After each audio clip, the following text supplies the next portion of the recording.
Un saludo muy especial para todo el equipo de Sensibilizados. Tenés una gran historia en este recorrido de difundir, de llevar la tradición, de rescatar y hasta el día de hoy tener ese estandarte con tantos años de radio, con tantos años de escenario, de camino y kilómetros recorridos. Y es fundamental, ¿no?, trabajar este concepto de la tradición, que primero podemos arrancar de por qué se celebra hoy. Hoy se celebra el Día de la Tradición, sobre todo aquí en Argentina, por el nacimiento de José Hernández, el poeta argentino, y que está considerado como los más grandes poetas del género gauchesco. Así que esto nació de la idea de otro poeta que propuso al Senado en su tiempo y bueno, por supuesto fue aprobado, ya que José Hernández, todos sabemos, autor de El Martín Fierro, esa Biblia gaucha que además de haber escrito el Martín Fierro, también después, debido al éxito obtenido este Martín Fierro, vuelve a escribir La Vuelta de Martín Fierro. Son relatos en forma de versos de la experiencia de un gaucho, su estilo de vida, sus costumbres, su lengua y sus códigos de honor, fundamentalmente códigos de honor. Bien, este es el comienzo, el puntapié inicial de lo que tiene que ver con el Día de la Tradición, reitero, en Argentina. Pero ya sabemos que las tradiciones se van transmitiendo de generación en generación en todas partes del mundo. Hay lugares del mundo donde se estila a lo mejor comer un huevo de Pascua, en otros lugares se estila otro tipo de alimentación, en fin. Pero en Argentina la cosa es diferente porque nuestras costumbres son diferentes. Recordemos que nuestros ancestros han sido generalmente aborígenes, mezclados después con las distintas etnias que vinieron de muchísimos países allende los mares, y ahí vino la mixtura de las costumbres. Se mixturaron las costumbres y de ahí surgen a lo mejor la costumbre, la tradición en una casa de los domingos comer pastas, Claro. Claro. bien italiano. En otras casas de criollos se acostumbra el domingo comer un rico asadito, También, o empanadas claro, salteñas, empanadas jujeñas, o bueno, distintas tradiciones. Estoy hablando del país, pero en concreto, si les parece, también puedo hablar de las tradiciones de mi pago, porque yo soy correntina, gracias a Dios. No, esto es espectacular. Voy a hacer un alto, Nélida. Obviamente que tenemos un montón de cosas lindas para charlar. Fíjense cómo nos hemos quedado todos escuchando, Me porque encanta, hay un sí, montón sí. de conceptos muy lindos para trabajar. Y vamos a viajar hacia la región litoraleña, que también en la esencia del programa se puede sentir, ¿no? Esto Manu, lo mencionamos muchas veces Sí. con Gonza Zavala, hemos trabajado un montón. Hemos Hoy trabajado tenemos- con Antonio Tagarragorros, Claro, hablando de sí, esto, una una nota gran nota que hemos espectacular. tenido hace unos cuantos meses. Con Charo Bogarín también, comentándonos sobre su tarea en el Chaco. Fíjate cómo hemos ido desmembrando esta región y hoy tenemos la posibilidad con Nélida Argentina Zenón.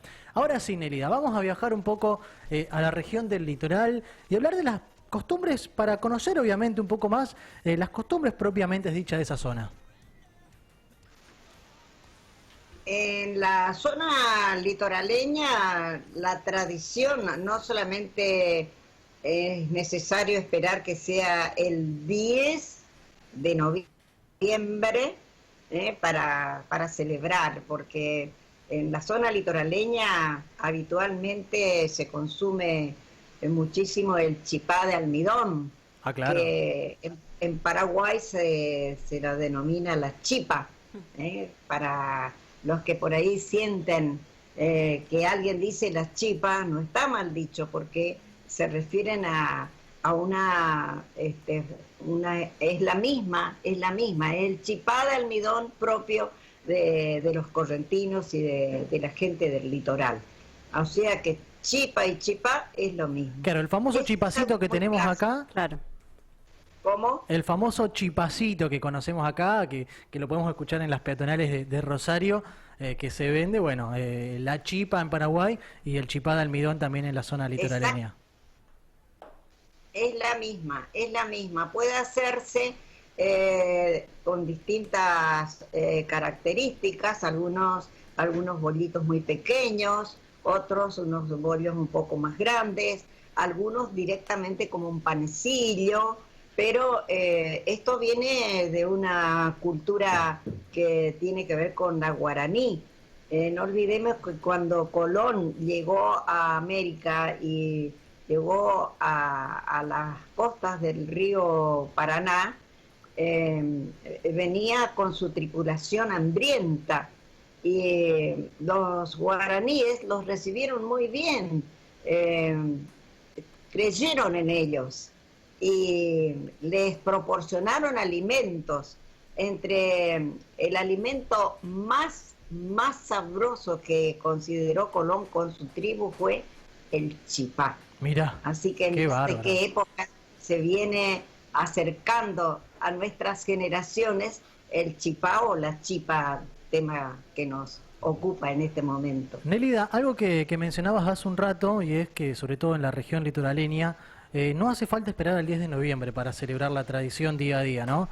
Fíjate qué importante esto, ¿no? Y es parte también de la premisa y del concepto de todo tu laburo, ¿no? A lo largo de tantos años de radiofonía y de escenario, llevar adelante las raíces, ¿no? Imagino que es parte de tu tarea que hasta el día de hoy continúas realizando. Pienso que en la medida que los niños de este tiempo sigan creciendo y escuchando música del litoral, viendo bailar el chamamé y consumiendo los sabores tradicionales de nuestra región litoral, eso no va a morir nunca, porque reitero, la tradición es eso, ir pasando de una generación a otra las costumbres, no importa la distancia que con el tiempo por distintas circunstancias tengan que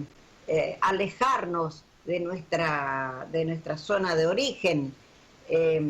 Esas cuestiones van con nosotros, van impregnadas en el alma, en el corazón, en el paladar, en el aroma. Si vos en este tiempo, por casualidad, pasás por una casa y sentís que hay olor a pan en el aire, eso inmediatamente te remonta a tu lugar, a tu pago, a aquel horno grandote del patio donde se elaboraba el pan fundamentalmente, que emite un aroma inolvidable, pero también servía para otro tipo de actividades culinarias, como cocinar un cabrito o traer un cordero y cortarlo y ponerlo en el horno ese de barro tan tradicional y que figura muchísimo en los dibujos. Yo tengo un Martín Fierro que tiene que ver justamente con todos los dibujos de Carlos Alonso, un escritor, poeta, además dibujante de primera, que ha ilustrado un Martín Fierro y donde predominan, justamente acá está, fíjate vos, el Martín Fierro con los dibujos de Carlos Alonso, y predominan los hornos en los patios que aún se conservan. El horno de barro sí, se sigue viendo acá en Rosario. En la misma ciudad de Rosario, sí, hay varios. Vas a una casa de campo y te encontrás con un horno que por supuesto es utilizado con gran entusiasmo, sobre todo los fines de semana. ¿Cuánto hay de las costumbres gauchescas de ese entonces que hoy tenemos quizás aplicados o un arraigo como argentinos? ¿Te referís a las costumbres gauchescas, aquellas como la doma, la jineteada, la yerra, la bailanta, el consumo de los alimentos tradicionales. Todo depende de la región argentina a la que vos te quieras referir. Claro. Por ejemplo, en San Antonio de Areco es uno de los lugares que realmente rinden a la tradición. Todos los años se hace una gran fiesta que reúne ese tipo de expresiones gauchas: la jineteada, la yerra, la doma, la presencia de los payadores y sus guitarras y sus espectáculos magníficos que duran horas, porque justamente la payada consiste en eso, en juntarse a lo mejor dos hombres con grandes aptitudes para los versos, con su guitarra, y uno le dice al otro sobre un tema y el otro le contesta, hasta que llega un momento en que la payada dura tanto y bueno, el que pierde es el que queda sin tema para poder responder. Claro, Esa claro. es una payada, pero bien, bien auténtica de estos tiempos. Aún quedan payadores. Yo conozco a Lázaro Moreno, que Lázaro es un payador y quichuista, porque es de la zona de Santiago del Estero, y él, si aparece un payador que quiera payar en su idioma aborigen, en quichua, le da para adelante y sale muy airoso la mayoría de las veces. Una de las costumbres que más arraigadas tenemos hoy en día en la Argentina, que la tenemos en todos lados y que hay un origen que muchas veces no lo tenemos muy reconocido, y qué mejor que hablar justamente con la embajadora de la yerba mate Playadito para hablar justamente embajadora cultural del mate, que nosotros siempre nos peleamos con los paraguayos, con los uruguayos sobre de quién es realmente el mate, pero a quién hay que atribuirle justamente el origen es a los pueblos originarios, a todos los pueblos justamente de la zona del litoral argentino, como son, por ejemplo, los guaraníes, los caingán, los guaycurúes. ¿Qué nos puede comentar de esto? La infusión del mate nace acá en nuestro país y en nuestra región litoral, en la zona guaranítica. Se habla, justamente yo tengo un libro sobre el mate y sus orígenes, y qué lástima que no lo traje aquí a la mesa para mostrarte los grabados de cómo ellos sapecaban la yerba, porque ellos descubrieron la planta de la yerba mate en sus dominios, y le atribuían un poder mágico a la planta de la yerba mate. Sabían que tenía poderes como revitalizantes, energizantes. Entonces ellos cortaban los gajos de esa planta, que en la actualidad se llama yerba, y la sapecaban, o sea que la quemaban en un fuego donde ellos organizaban como para que no se carbonice la hoja, pero sí que tome un nivel adecuado para luego, por medio de unas manijas, unos palos, iban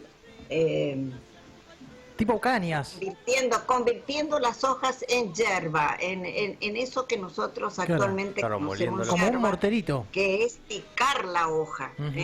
Ellos picaban la hoja y la ponían en un caluá, que vendría a ser un mate, pero un mate que también proveía una planta, que es la planta del mate, porque es una planta, es una enredadera que supongo que algunos de ustedes conocen, y que florece y la semilla se convierte en un mate, la semilla de esa flor.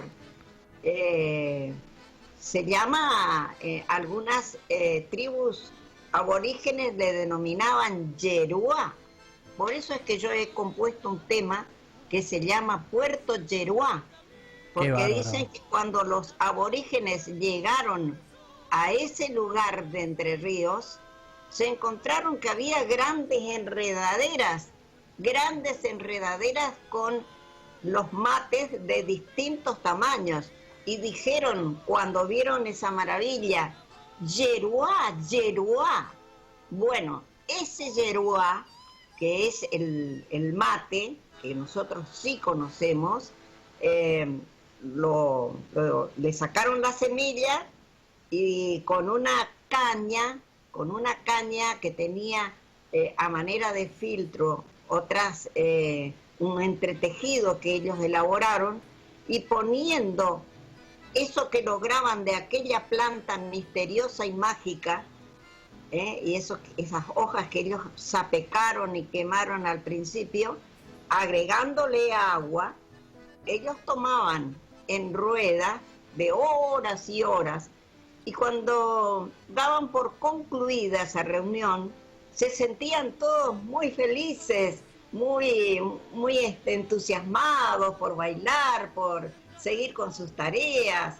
Entonces fueron descubriendo que esa planta, la de la yerba que conocemos en este tiempo, era una planta que poseía cualidades muy, pero muy importantes, como descubrieron un montón de plantas más que ellos utilizaban en sus medicinas y en sus alimentos, ¿no? Yo quería agregar que esta cuestión de Brasil, Uruguay, Paraguay y Argentina viene del hecho que son territorios en los cuales hay en ciertos sectores la tierra adecuada para que crezca la planta de yerba mate. Porque la planta de yerba mate no crece en cualquier lugar, en cualquier terreno.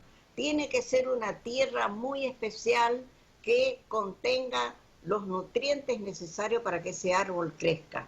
De lo contrario, no prende. Por ejemplo, acá en la ciudad de Rosario hemos hecho la prueba un montón de veces, trajimos plantas de yerba, jamás crecieron, siempre se secaron. ¿Por qué? Porque les hace falta alguno de los elementos que tiene la tierra, de lugares determinados de Argentina, que son Misiones y Corrientes, parte de Paraguay, parte de Brasil y parte de Uruguay. No en todos esos países.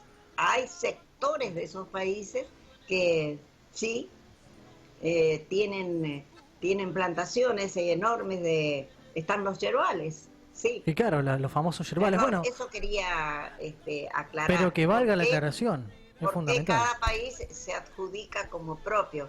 Claro, es propia porque en ese lugar crece la planta de yerba y ellos elaboran su propia yerba.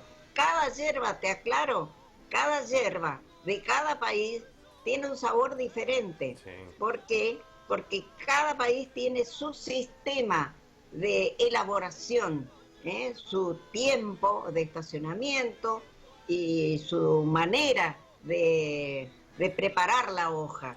Entonces, si vos tomás una yerba de Brasil, por ejemplo, el gusto es diferente y el color es verde azulado. Es verde azulado. De Uruguay es de un color pero muy verde.